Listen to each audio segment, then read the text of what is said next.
Welcome to this episode of the Superyacht Laundry podcast. We're having a lot of fun today. If you can actually see this rather than just hearing it, we're up because basically one of my mics has stopped working. And I haven't actually done an in-person one for a while and can't set it up properly, which is great.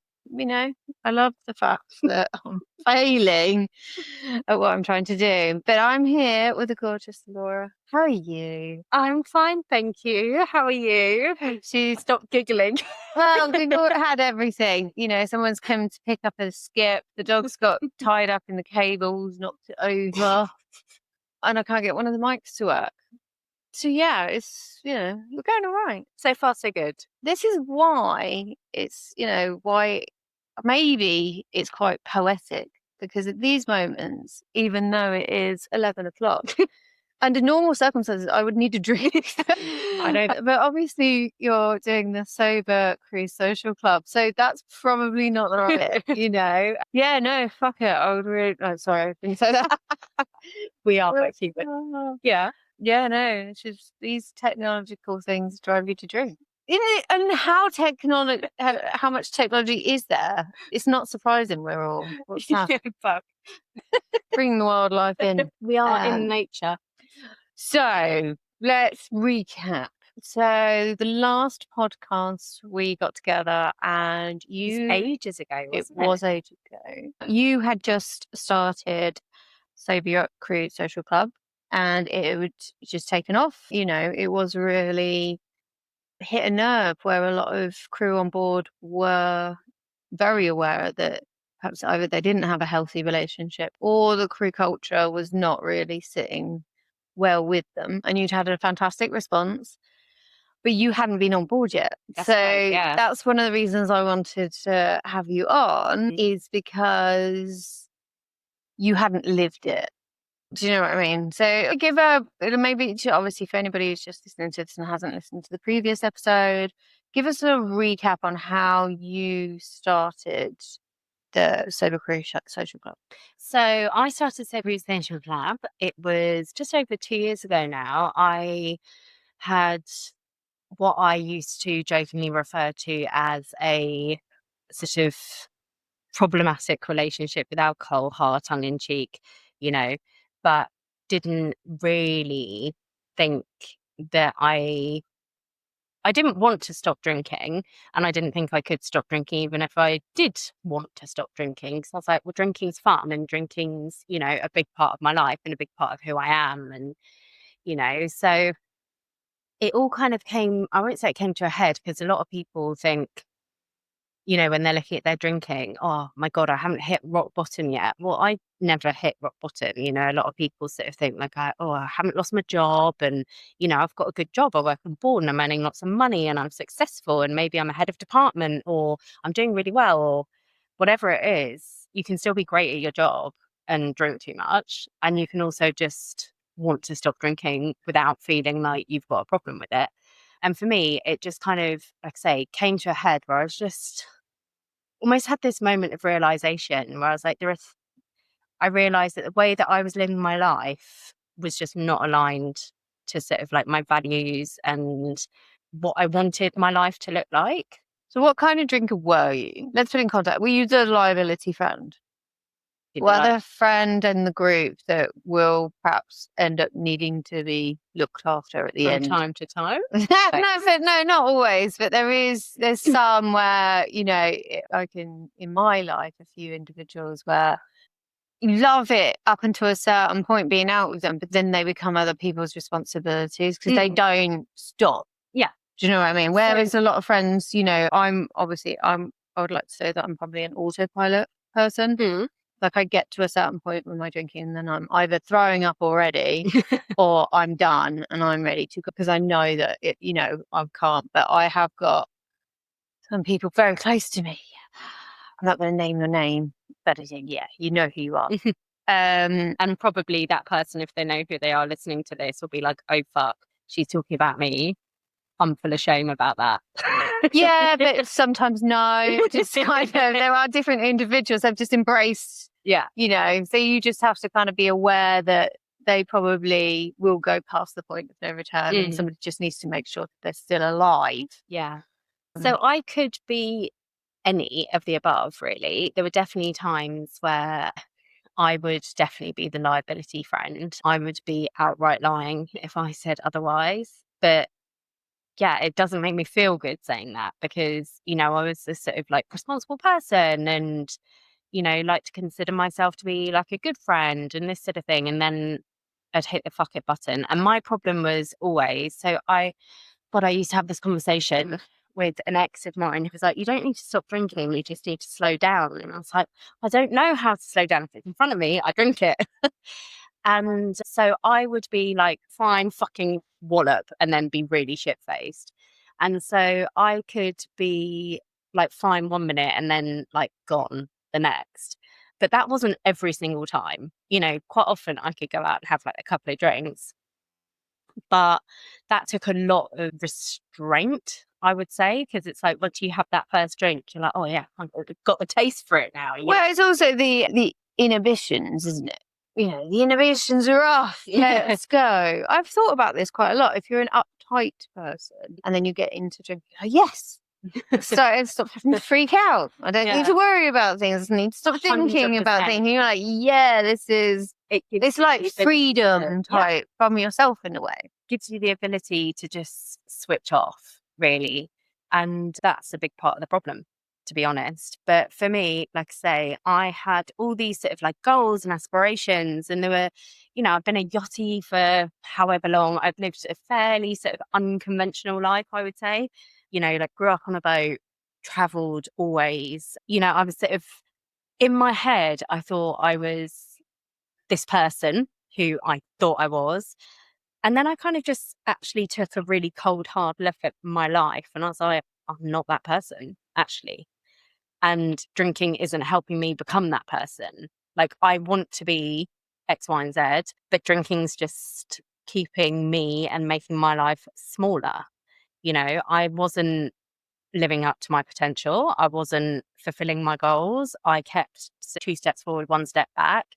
And when I looked at sort of various, I would say I was a relatively, okay, yes, I could be the liability friend, but I wasn't like a dramatic drinker. It's not like I would get shit faced and start an argument or start fights or anything like that. I wasn't. I mean, there is very not annoying. I think in a group of friends, there's always, all of you can take turns in being the liability friend, but then there are. I took a few more socials.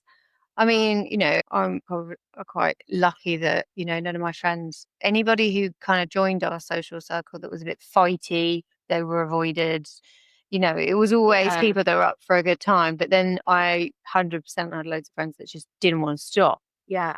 Don't want the night to end. It's so amazing. We're having such a great time. But I think also because quite often, with a lot of people, they will drink to blackout, and there's a common misnomer that people think that blackout is passing out, and all it is, you drink a certain amount and it means that your brain is unable to create new memories. So you wake up in the morning and you can be walking, talking, dancing, having conversations, snogging the face off some bloke in a bar, and you have no recollection of it. Not because he was shit. It wasn't worth remembering. I've erased him. I don't know what you mean. No memories like that. He was definitely only a 4. Definitely only 4. But don't turn the lights on. I don't want to know. Oh my God, having like flashbacks. But because your brain has been unable to create those memories. So it's not necessarily that you're an absolute fucking nightmare. It's just that you can't remember because you drank to a point whereby your brain's ability to create new memories is hindered. So then you wake up in the morning, you have these like black spots and you're like, I don't know what I did.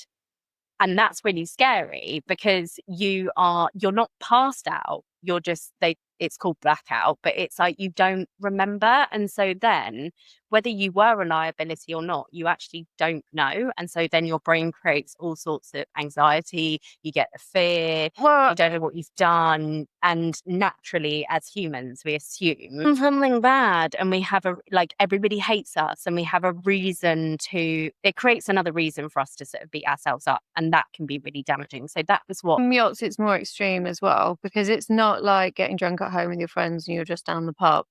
You could be trying to get on the back of a boat, hammered, there's swell, and unfortunately we all know that individuals lose their lives just trying to get them passerelle. Yeah. The amount of drunk crew that have ended up drowning, falling off the passerelle. I mean, I spoke to somebody just a few weeks ago and they watched the video back of a crew member trying to get back on board, and the only reason they mentioned the story, because they saw it on the camera, is because they'd tightened the ropes. They actually remember earlier that day tightening up the ropes, and then that crew member leant on the ropes, and thank God they'd been tightened, because they would have just gone straight into the marina. So I think I had it with a crew member, a crew night out in Monaco. We were in Monaco's the worst because it can get really swelly in the marina. But we were there all winter, and it was, I don't know, January or something, crew night out. And yeah, when the stewardesses was like, I'm done, night in Raskas, you know, happy hour was over, it's getting a bit late, home time, I'm done, I'm going to walk home. And thankfully, a couple of the other crew members, not long after, like, you know what, we're also done. So they were, I don't know, 50 paces behind or something. And yeah, she fell in the piss in January in Monaco, getting on the passerelle. And thank fuck that those other guys were not far behind, because they saw, jumped in and got her out. But I mean, she handed a notice in a few days later because it scared her so badly, because it just so easily could have been a different story. She could have, you know, she could have died. Yeah, and I mean, that can happen whether you're drunk or not, but she was drunk, and obviously that does make safety and even like I said, I think everything in yachting gets amplified. So if drinking is an issue, and you know, there is a lot more dangers with yachting than there would be, I would argue, with the average person walking down the high street, unless you live on a boat in a canal, and you're not going to get any swell there either. So that would be, do you know what I mean? Like, there's all these added little things. That's before you get on to safety as a female. Yeah, absolutely. So you started the project. Oh, yes. So to get back to your original question. So basically, yeah, I kind of, when I woke up, it was literally, I had this kind of wake up call, I would say, where for years I had really thought that I was like, I need to get a hold of my drinking, because especially being like a chief stew, a good portion of my life on board was spent absolutely exhausted.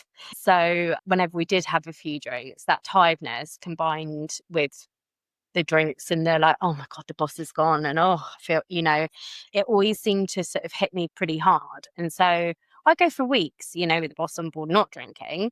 It's not like, again, I think people are like, well, I don't have a problem. I don't drink every day. I don't have a problem. I don't drink in the morning. I don't have a problem. And it's like, whether you have a problem or not is actually immaterial. It's just, what is the impact that this is having, excuse me, on my life? Yeah. Like, you don't have to drink every day. Like, I know so many people who are like, well, you know, I haven't been arrested. I haven't lost my job. I haven't lost my family. And it's like, that's quite a low bar to set. So it's like, yeah, why are we aiming for that before we make a change? I haven't been arrested. Well done. Brilliant. But it's like, I hadn't lost my job. I did a good job. I had, you know, owners who I got on really well with. I worked with for a long time. I really liked them. They really liked me. I had, you know, I was doing a good job, all that sort of stuff. But I was just like, but drinking is not making my life better. It's making my life worse. It's like, well, the downtime, it's like the very precious downtime that you get. So the bit that you're not working, the drinking is, you know, you don't get tons of time when you're working on board to yourself and on holidays and nights out and stuff like that. If it's affecting those tiny pockets, then it just, what are you working for? Well, I think also for me, I had this, like I say, I was never a big dramatic, cause a massive scene, you know, all of the negatives that came from my drinking were pretty like personal and interpersonal. So I would maybe, I don't know, have an argument with a partner or something like that, unnecessary, or I would say one thing but do another. Again, I'm not talking about like shagging somebody else in the crew mess in front of them. I'm talking about, oh yeah, I'll be home by this time, and then not, because, you know, you start to get on it, or like, oh yeah, I'll send you a message when I get home, but then I don't because I was drunk and I fell asleep, thing, which they're not massive things, but it's just that like continuous erosion of trust, you know. And so I just had this realization where I was like, every single thing that seems to happen, like unnecessary negative things. And again, I'm not talking about massive life events, death of a parent, or, you know, losing your job because of COVID or anything massive. I'm talking about these little tiny things. They are not, I would say 99% of them. It's not that every time I drink something bad happens, but all those little bad things are a result of my drinking. And I was like, what's it doing for me, actually? Yeah. Apart from the immediate initial, oh, yeah, I want a glass of wine. How delicious.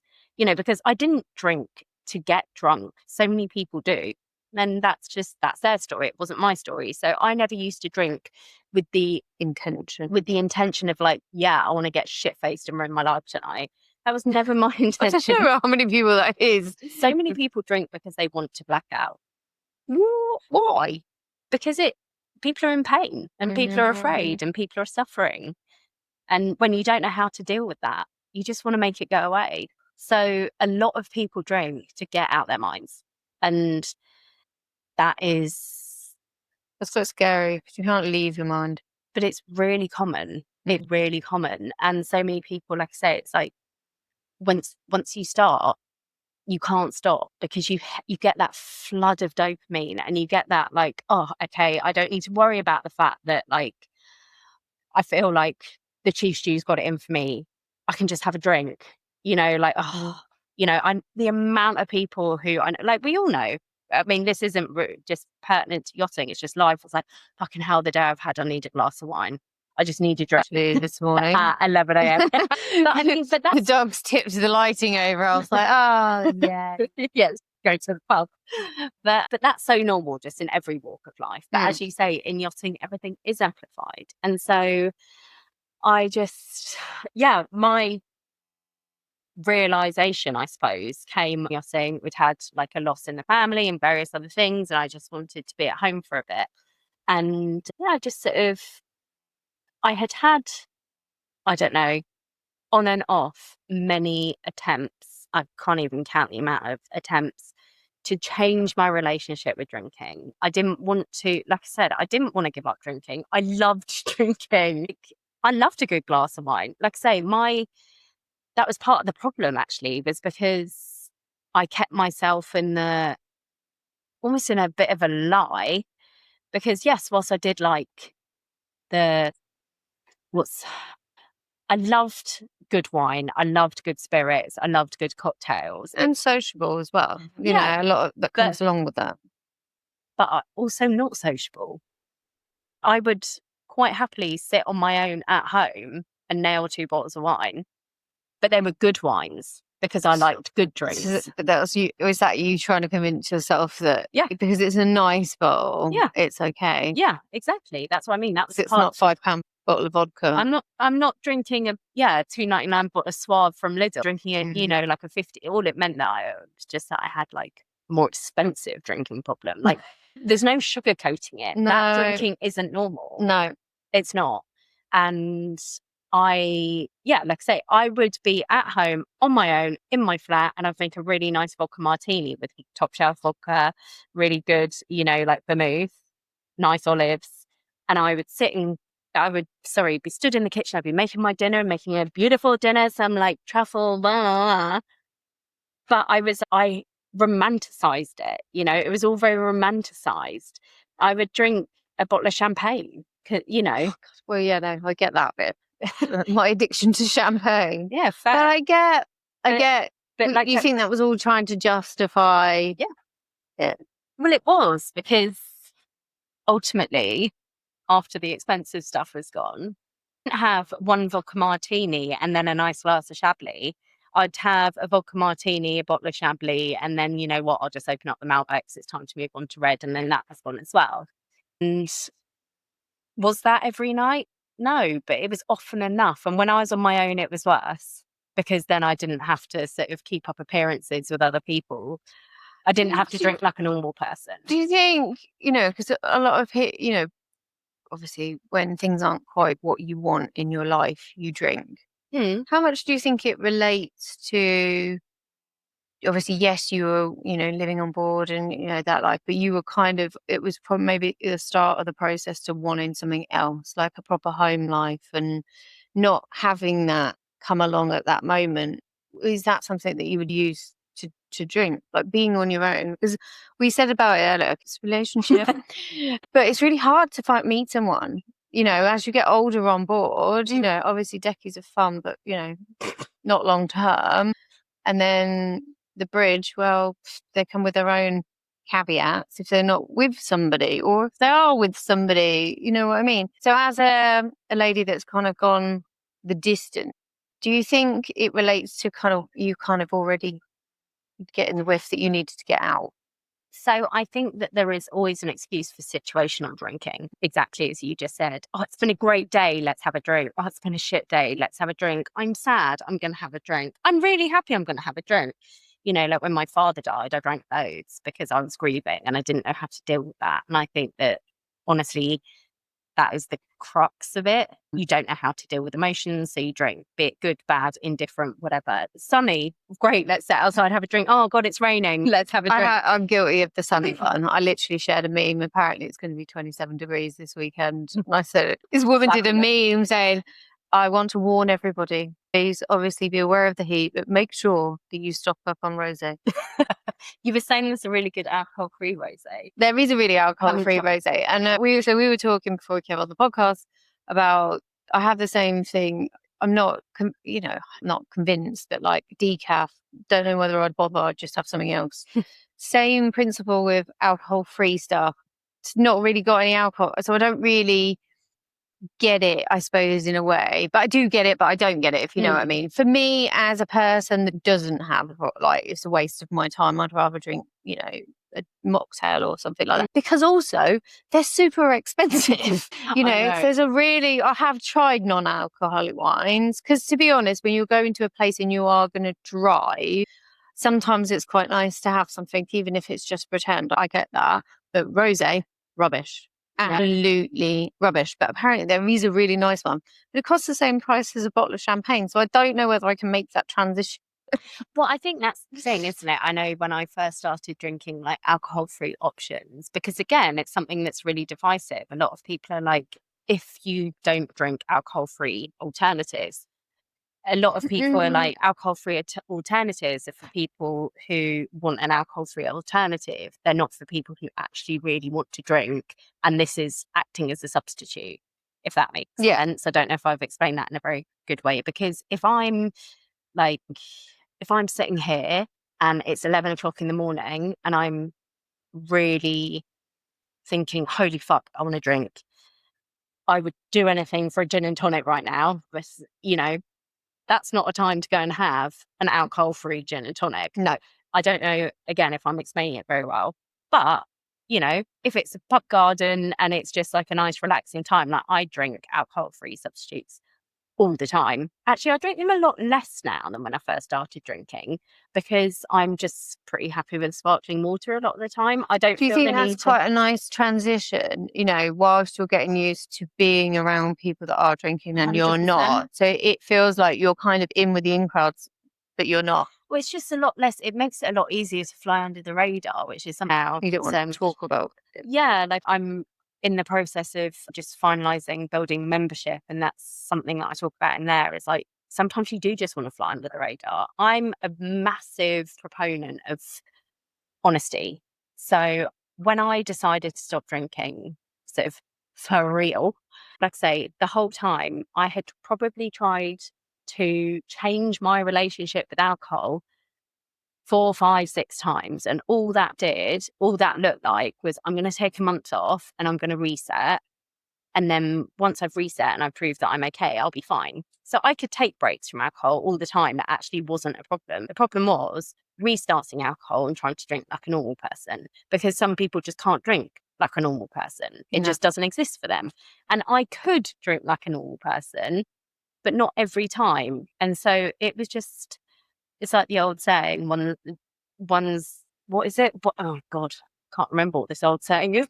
This really well-known saying that I can't remember. One's too many, but also not enough. Something along those lines, whatever. It's like, it's easier to have none than to try and have some. It's just easy. If you're celiac, you're not going to like have a little bit of bread. You're just not going to have bread because, it's like one bit of bread. Okay, right. Maybe it's not a great analogy because people don't, well, I can quite easily binge eat a loaf of bread. But I could do a whole French stick. No bother. Yeah, sourdough and butter, no problem.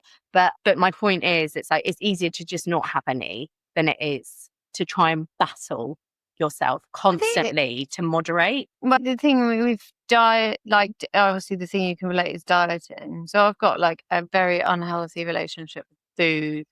So I'm an emotional eater. Because my mother is an emotional eater. So I kind of both worlds. I had an alcoholic father and an emotional eating mother. So, it was going to get me either way. But I know when I'm stressed, like, the hit that I get from just eating and generally eating very bad things. But again, if I think about the times when I want to try and stop that, just stop having stuff in the cupboard, like point blank. Just don't make, there isn't anything there, so you can't. And I'm never hungry enough to go and get it. Do you know what I mean? Like if there wasn't any alcohol in the house, I wouldn't just go out for alcohol on my own for myself. I would go and get alcohol if we were having people around and stuff like that. But the food thing, I mean, having a child, because there's always snacks. Do you know what I mean? So if I'm having a stressful time, especially coming up to doing events like Pearl's events, I'm terrible. I'll eat just because it doesn't solve the stress. It stresses me out because when I come to pick an outfit for said event, like it's like, I'm like, oh, it's all tight. But it is just another form of coping. Yeah. And what that does when you decide to lean on food or alcohol or shopping or gambling or sex or whatever it is, it gives your brain a rest from what it is that you're stressing about. And it means you can then focus on that thing. So you can then focus on, you know what, I'm stressed. I'm going to eat this, I don't know, whatever it is, but, massive family sized bar of chocolate. Perfect. And now I can worry about that, which is kind of trivial in the grand scheme of things, but it means that I don't have to worry about the thing that I'm actually worried about. Yeah. And it's the same with alcohol. And it acts in exactly the same way. It's just alcohol has more consequences and it actually changes. Like, I mean, comfort eating changes the way that it sort of changes your brain chemistry as well, but not to the same extent as alcohol, So, and it also you can't get wasted on food. No, although I did, because like you, I still have the tendency to be a bit of a comfort eater, especially lately where I felt quite stressed. And I woke up the other day and I was like, I feel hungover. What the fuck? How rude. And it was just I'd eaten a lot of sugar, and I'm like, yeah, it is a tricky one. So obviously when we last... We've gone way off tangent. It's just a conversation at the end of the day. I still don't think I've answered your initial question. You started obviously the club and everything else, but you'd not lived on board. How was it to go back on board after setting your stall out with the sober? How did it feel? Did you feel more pressure to try and do it? Or did you, it was like, I was quite interested. That's why I wanted you to come back. So I want to know, when you were trying to live on board in that environment, obviously everybody's trying to be sociable and all of that kind of stuff. Like, how easy was it? So I think a massive difference for me, and why, oh my God, there's so many different factors actually to answer this question. I'm going to try and remember them all. So first of all, I was so glad that I had set up this online accountability, not necessarily going back on board, just in early sobriety in general, because I knew that there were people that I could reach out to.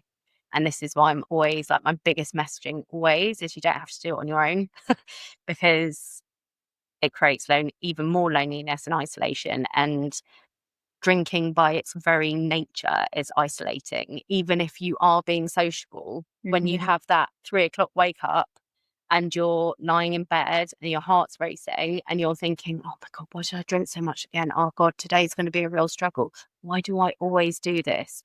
Oh my God, I've got to deal with X, Y, Z. It's a very sort of isolating experience, so 100% just by sort of creating some sort of community in this beginning was like huge.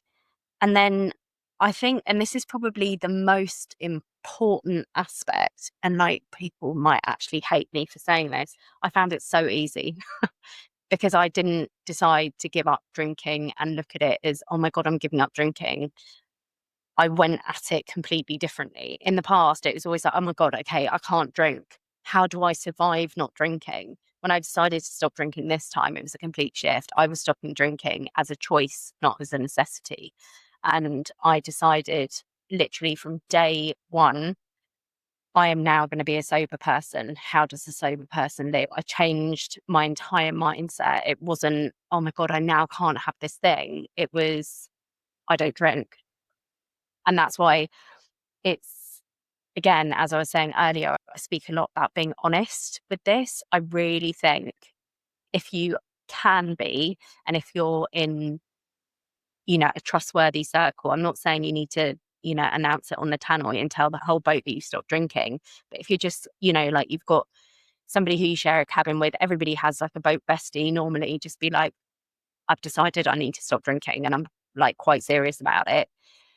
It's not a case of, oh, I'm trying to stop drinking, I'm trying to cut down. It's like, I want to stop drinking, and this is an actual choice. And it's all about, that's why I talk about not drinking very much from like a mindset perspective, and it's very coaching orientated, because if you don't know how to set boundaries, you're going to struggle no matter what you're dealing with, but especially with something like alcohol. Like if you can't create mindset shifts, you're going to struggle because you're always going to see it as something that you're sort of depriving yourself of. Whereas I'm very Rather much, you're gaining something for doing it. it's like, but yeah, I stopped being like, I mean, alcohol was a big part of my identity. It was, like I say, I was the one in the restaurant where people would be like, give Laura the wine menu, she'll choose the wine, she'll taste the wine, I was like the wine person normally at like a table. Like say if friends came over, I'd like make nice cocktails, and I'd always have, the wine fridge was full of like champers and wine, and what do you want? Do you want white or red or all this? Or, like it was just a big part of who I was. And so I was like, right, okay, if I keep going at this with the like, oh my God, I'm losing all this aspect. Like I didn't want my life to feel less. I wanted it to feel more, which was the whole reason why I stopped drinking. So I was like, I don't want to feel like I'm losing things by not drinking. Well, because you won't stick at it. No, it was all about who am I becoming, really, which, some people might think sounds a bit twee, but it's true. It's like if you go at any big life change, it's like if you decide to start running a marathon, if you look at it every day as like, oh my God, I've got to do this run, you're going to hate it. Like, how do you identify as like, I'm somebody who is like, I'm becoming a runner? What does a runner do? For me, it was like, I'm becoming a sober person. What does a sober person do? And how does a sober person, live a great life? Well, it looks like this, and this is, who I get to choose what it looks like. If you look at everything as a sort of like, deprivation, it's not going to work. So for me, going back on board, I just found it really quite easy because I just don't drink. Yeah. It's just really like, I don't know. I think I'd done all the failing at it in the past. So I really knew what I had to do differently this time. And so, I just made it as easy for myself as possible. And like I said, just sort of not created a new version of myself. That's too extreme. But it's like, I think going onto a boat is easier than stopping drinking whilst on board.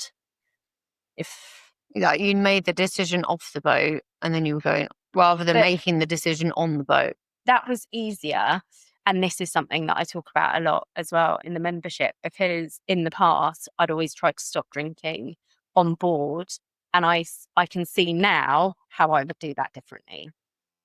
Because again, it was very much but it comes from a place of lack of self-confidence, comes from a place of not being able to set boundaries, comes from a place of not knowing who I am without the alcohol. And so a lot of the time, it can be a lot harder to just decide, it's Monday, I'm going to stop drinking today, which is why you need that support.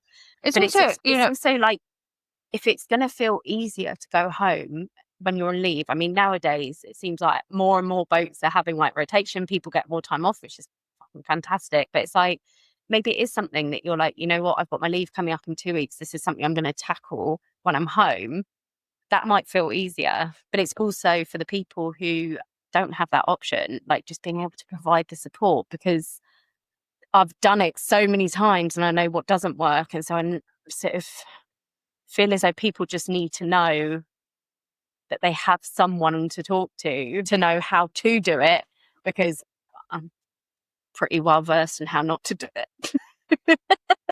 It is a tricky one because there's just so many other factors, isn't there? There's, the stress of being on board. You might be going through a phase on the boat where your work is particularly stressful, stepped up. I know a number of individuals that when they go on board, they don't bother because they're trying to get, promotions and stuff like that. It's easier for them to stop drinking on board than it is at home. So when they come away, I'm off the boat now, so it's like all guns blazing, best alcohol, going to the best restaurants, like, because obviously when they're on board, they're like, right, this is I'm not doing anything. On. Yeah, so I'm on, so I'm working out, I'm, keeping my head down. I mean, that's probably what I advise anybody. It's probably the slightly better way of doing it. Not like you don't go out ever. Yeah. But I think probably flipping it around, it is probably easier to focus on being sober on board. It's depending on the boat, though. But it also depends on the position. Yes. Because I think, if you're a captain, chief officer, chief engineer, chief stewardess, you can do that. Yeah. Easier. If you're a junior deckhand and you're with 6 other junior deckhands or 3 other junior deckhands and they're all drinking and you're like, I'm not because I'm doing this, it is a little bit more isolating. It's easier to do it if you're sort of more senior because you're sort of expected not be sitting in the crew mess at 2 o'clock in the morning for a bottle of red wine putting the world to rights, So it's also just being able to let those people know that it's okay as well, really. It's interesting. I mean, it's all up. Well-being it's never been talked about more than what it is being talked about now. I actually feel sorry for crew sometimes because they're just getting bombarded with everything from every angle. Because we are in this bit of a vacuum at the moment because I literally just did a podcast yesterday talking about the IMO and the regs, and they set such a low bar. But we are supposed to be working in an industry that sets such a high bar. And then there's this massive gap in the middle where everybody's expecting elite stuff. So elite everything, not alone service and everything else, but elite HR and elite, responsibility. But then we've got literally possibly the lowest standards because it's a look at I was talking to somebody yesterday. The lowest common denominator. So you're using the same regulations that they use in like sub-Saharan Africa when they're on their boats. Do you know what I mean? Like the disparity is insane. And I think this is where we find a lot of individuals trying to work within this gap in the middle because everybody wants what we're supposed to be expecting. But obviously then then it just looks like everybody's just trying to get away with doing nothing. Do you know what I mean? And it comes across as the Wild West that you're supposed to have all of these high standards, but then there's just nothing going on in the middle. But there are, like I said, I haven't been on board for a long time, but there is, kids today are a little bit more, I would argue probably the other way, that because everything's recorded, that they don't want to mess up. So they're not drinking and they're not flirting and they're not doing all of these things. I'm just like, we just, it's one extreme or the other for crew and youngsters today. My only advice is if you are wanting to have a good time, try to do it when you're younger because it's not as much fun when you're like my age. I keep saying this out loud and hopefully some kids are like, you only get a certain amount of time in your life where you can go to bed, have 3 hours sleep and still get up and still kind of function as a normal human being at work. Not that we're advocating that, but there is no other point in your life. And then, when you get to, I'd probably say 35, it's over. It's over. I was actually having this conversation the other day and I feel like this is so contrary to everything that I talk about. But you know, so many people when they stop drinking, they kind of jump on the whole like alcohol is poison, everything's bad, you know, like wave the flag of like, why would you want to put poison in your body? It's like, oh, fucking let people live. Not everybody needs to not drink. And like, fuck, I like burnt toast and I like coffee and I like, you know, lots of things are bad for us. But I always feel like I shouldn't say this because, like I say, it's literally polar opposite to what I stand for. But also, like, I really wonder what the 20-year-olds are going to look like in 30 years' time. I think we're going to have a massive midlife crisis. Then is it like, it's a bit like Britney Spears? Well, do you know what I mean? Like those celebs that were like teenagers and then they all go off the rails because they felt like they've not lived. yeah. You get it sometimes with mothers that have had kids early, and then Do you? you know, you get a lot of women Yeah. that like, so when women have, you know, children in their teens, and obviously then they have older children, then they get a new lease of life. And not being funny or anything, it's not pretty to be a drunk middle-aged woman, which I'm nearing. Do you know what I mean? Nobody wants to see that, but when you're a drunk guy, do you know what I mean? I really feel as though I'm just interested because, I mean, we are seeing, you know, the new generation coming through, less people are drinking, which is great. You know, like people shouldn't have to drink in order to be. Yeah, but it did serve a purpose. The reason why everybody drinks everybody gets nervous. Every single person going into a social setting will have some kind of nerves. So since the beginning of when alcohol was invented, it really was just to help us all cope with anxiety, let alone before you get into whatever's going on in the distant world. But then that's where it becomes a problem because people rely on it.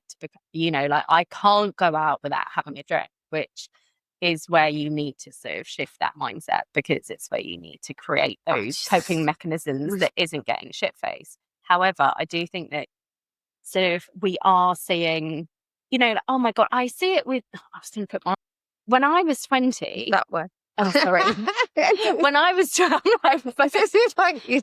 20, things like investing, I mean, you know, you had to get like, that didn't exist. You couldn't just download an app and start investing money. You had to get like an investment broker or something. Yeah. You know, people weren't going to the gym like they are now. Well, there was no gyms. Like, you have to remember the state of the marinas when I started. Like, they weren't gyms. There wasn't cruise spaces. But also, oh my God, I know somebody was saying the other day, like, oh my God, there's not even a crew gym on board. I'm like, used to, you know, it's like working out in an engine room, like, you know, and like with ear defenders on, like fucking 40 degrees underway at the Atlantic crossing. That was working out. But things are like, we're becoming so much more, well, not we, because it's not my generation, but I do feel like the 20, 21, 22-year-olds, they're becoming so much more responsible younger, which is great in so many ways. Boring. But you've got to make your mistakes when you've got no responsibilities. But I do feel, like everyone's entitled to a misspent youth. Yeah, but it's like, it doesn't mean you have to go all like off the rails, but it's really important for young people to have fun, and that doesn't necessarily mean getting shit-faced. No, it doesn't mean you can make mistakes in all different types of ways. But the reason why you kind of need to do it when you're young is because there's less consequences. You know, I'm a married woman with a child. If I go out and kind of start causing carnage, the ripple effect is massive financially for everybody around me. But, you know, in my 20s, no harm, no foul. You know, that's the time to be a bit of a dick. And that is the time to learn, you know, who you are, what you want, you know, kiss all the frogs you like, you know, that kind of stuff. But it is different. It's 100%. I agree with you 100%. It's completely different now. You're being recorded. So your fuck up on a night out can be plastered all over the internet. If I think back to like, and I probably sound like some of the old crusties, if I think about some of the states and some of the nights out that me and my friends had, I'm so glad that somebody didn't even take, because we used to take out back in the day, you know, somebody could take out a throwaway camera, or somebody actually had a proper camera. They were very rare, but there are some. They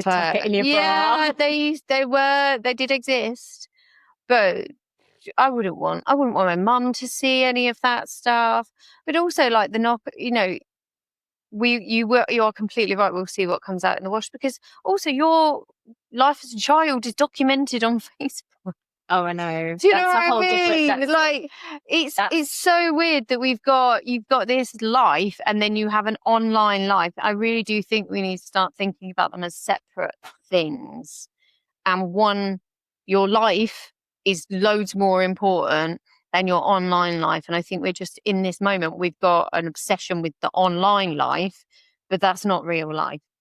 And the less evidence that you put on there, the better. Do you know what I mean? I mean, as somebody who literally has shared all of her deepest, darkest, worst yeah, but that's states. for a purpose. You know, that's not just. I do. You know, that's for a real function to try and help others. That's not just because you're like, yeah, check me out, wasted again. No, I sometimes have worried about the stuff that I've shared, but I really, and I say this whenever I talk about it, those are the moments where I am the most vulnerable, where people will reach out and say, oh my God, this is me. Or maybe 6 months down the line, I'll get a message and say, you shared a post and I haven't had a drink in 6 months. I thought, if you can do it, I can do it. And I just think, as I've said before, alcohol is so isolating. And I would have described myself as being somebody just like who drank a bit too much. I don't know, I wasn't. Liked to party. Sorry? Not liked to party, liked to party, but not like, not out of control, and but I'd just. speak to my friends the next day and I'd be like, oh God, was I knob last night? They're like, no, you were fine.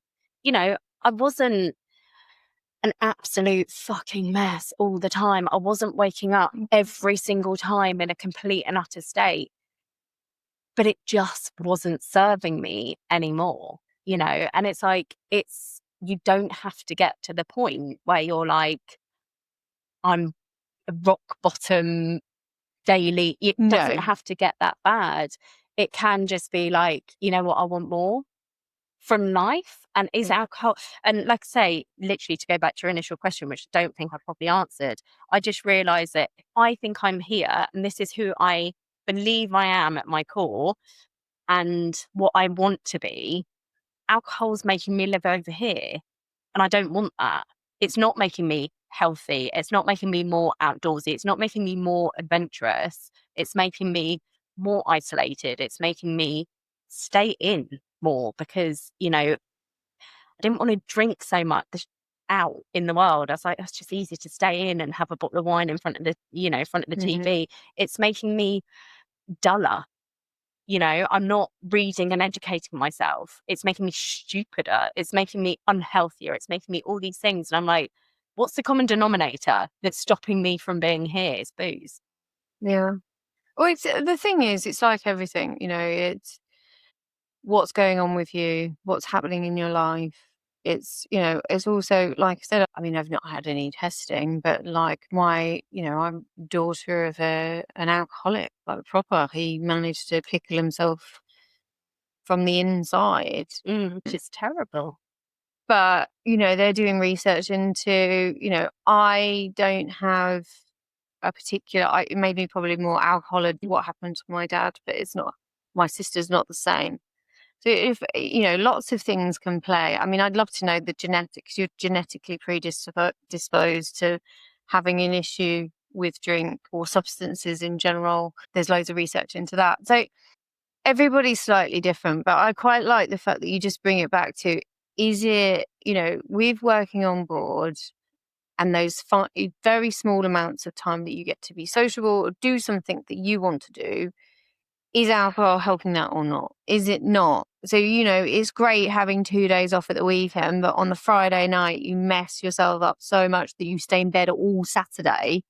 You're not really resetting or doing anything at the weekend, are you? It's just a whole recovery routine, which is not going to help you when, but if you've now got a shot at kind of being fairly normal and your responsibility level will be quite low, so therefore you can cope with it. So is that, if it's not helping, it's not making you feel good, then that's a sign to have a reflection on it. And I think the industry is a lot better having an opportunity to talk about stuff like that. What you're doing, I think is good. I think, like I say, and as I, as I say all the time, it is probably the number one isolator. It can make you feel in the world. It can make you feel like nobody else understands. And this isn't, like I say, somebody who's picking up a drink and pouring vodka on their cornflakes drinker. This is just like a typical Friday night out, waking up on a Saturday, as you say, in your bunk, feeling like, fuck, what did I do? I don't really remember getting back because I'm an idiot last night. Oh my God, I just want to stay in here. I want to hide away. I'm going to sneak off to the crew mess when I think most of the people have gone, maybe get a box of Pringles or to rewatch some like comfort TV show. And then maybe by Sunday, like Saturday evening, show my face, make sure that I'm okay. And by Sunday, maybe go out and people send a message on the group chat. Oh, do you want to go for some drinks Sunday lunchtime? And you wake up on Monday feeling like dog shit again.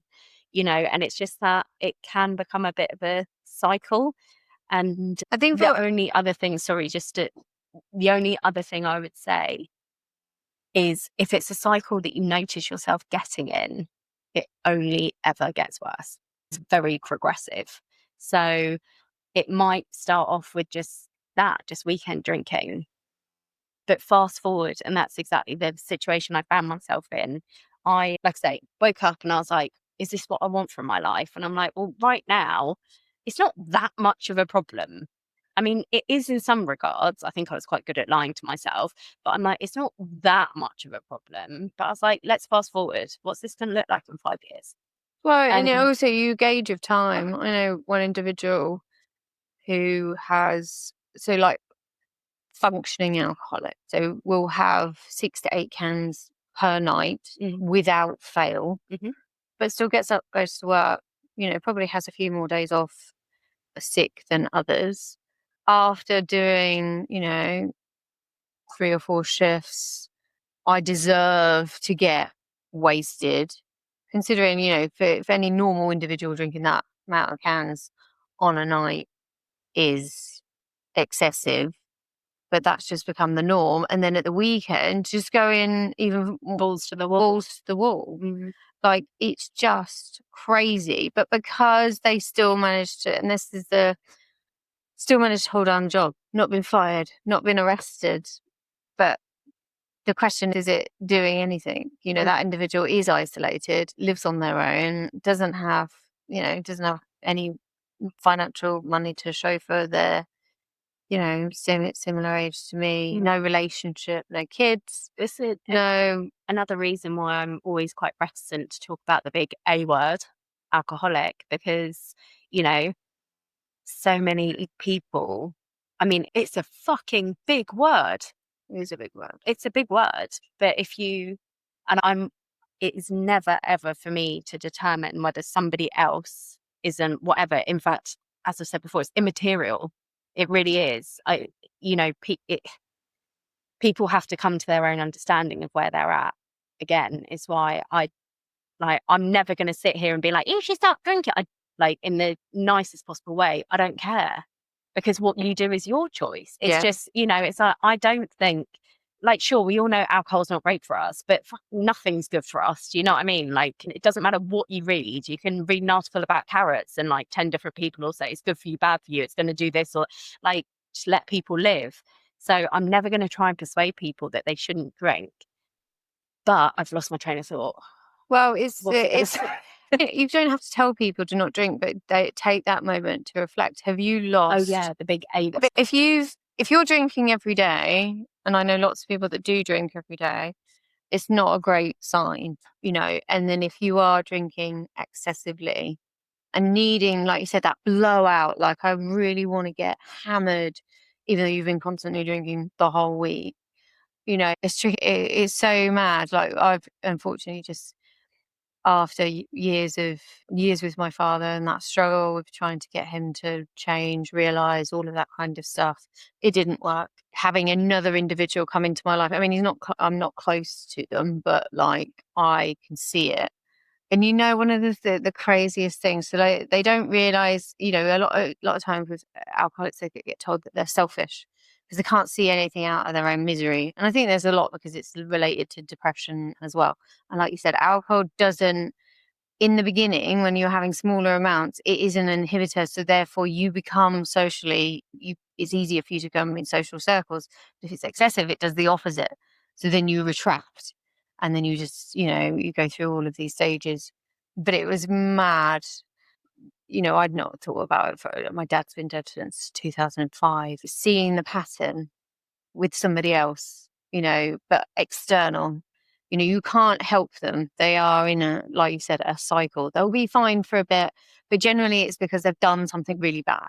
So they've done something bad. They've pissed off everybody else in their family or close to them. And they're like, oh, okay, yeah, I was out of order. So they'll do it. They'll try for a few weeks. They'll try and they'll be saying that they're drinking less or not at all. And then it breaks. The dam breaks, and then they start all over again. I think if you're thinking that you might have an issue, ask the people around you. You'll see, because people won't want to be around you if you are a liability. They'll retract, or they'll only see you in certain circumstances.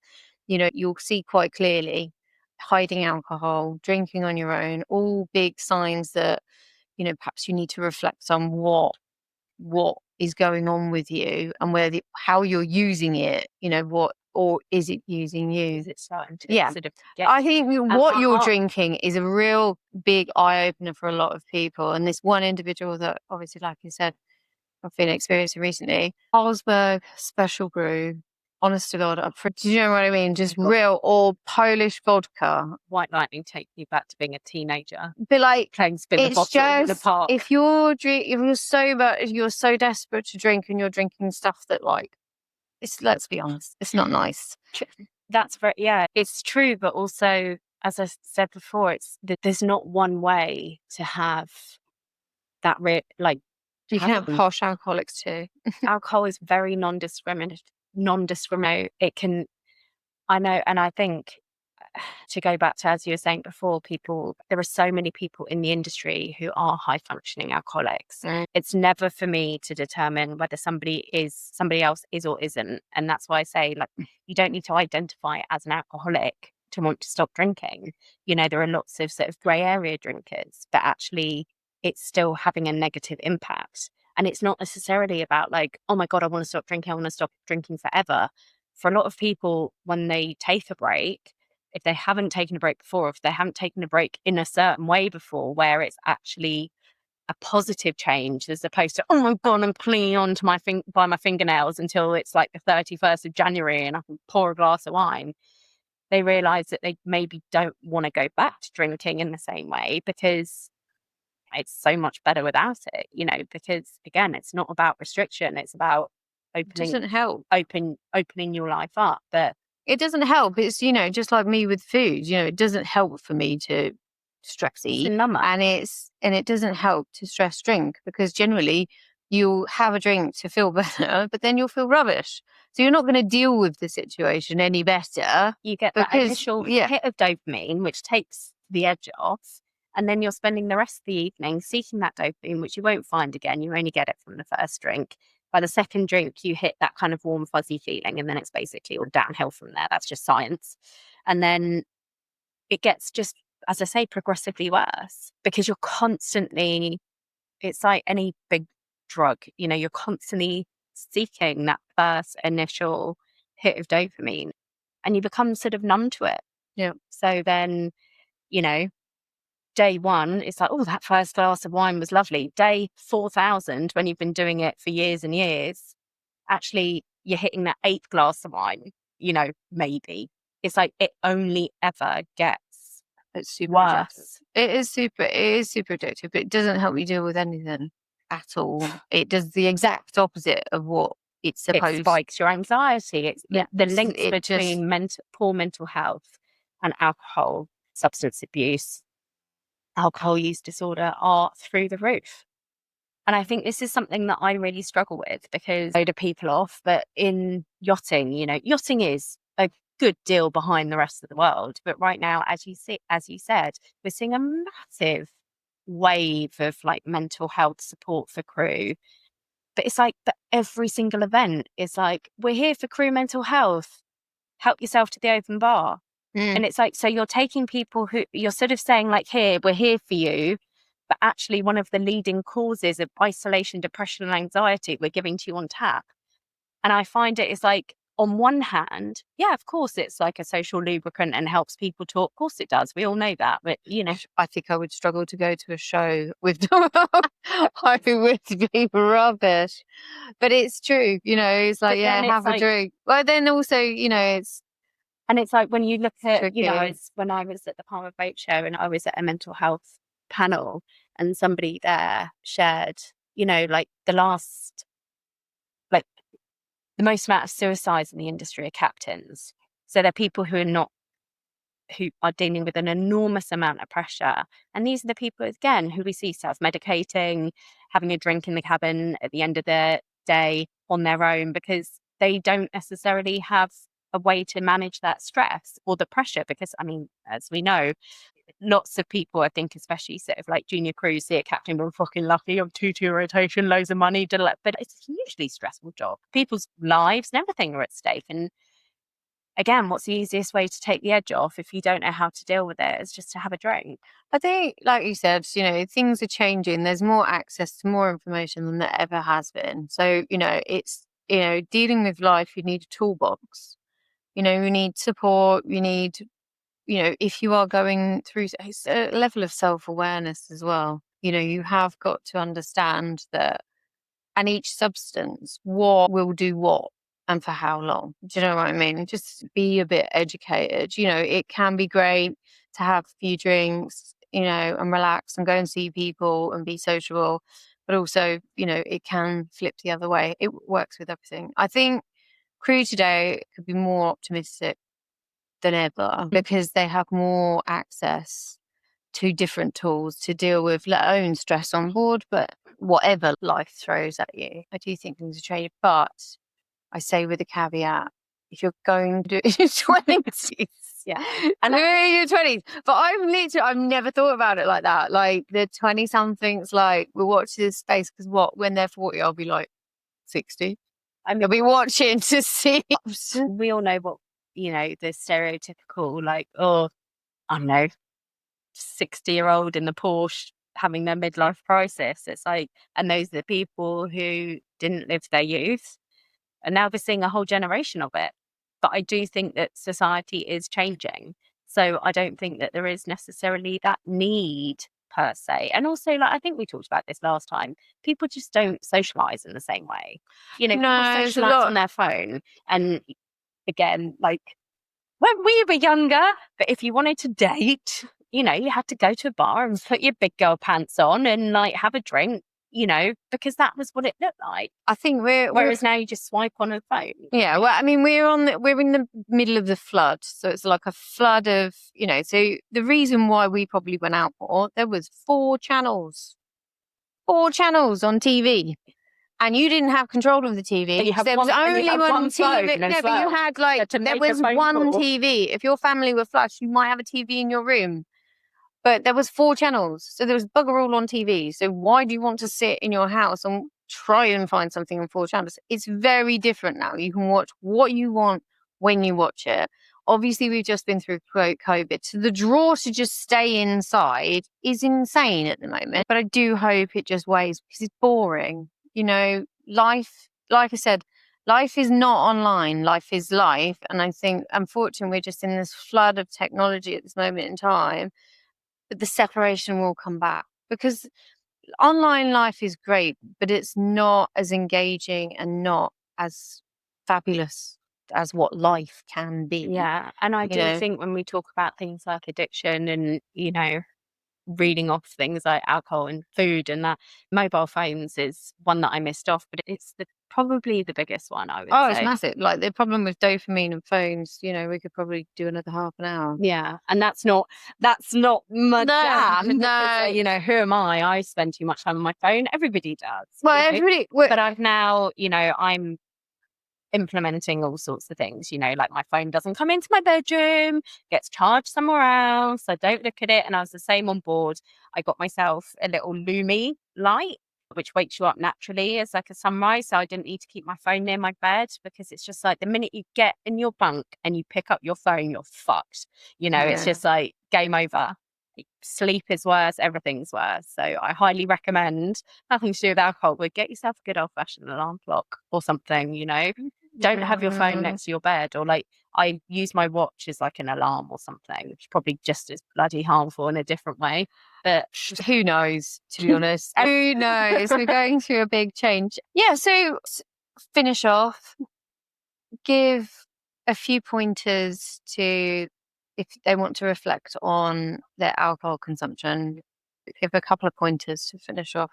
Yeah, so I mean, I would really just say sometimes, oh, hello.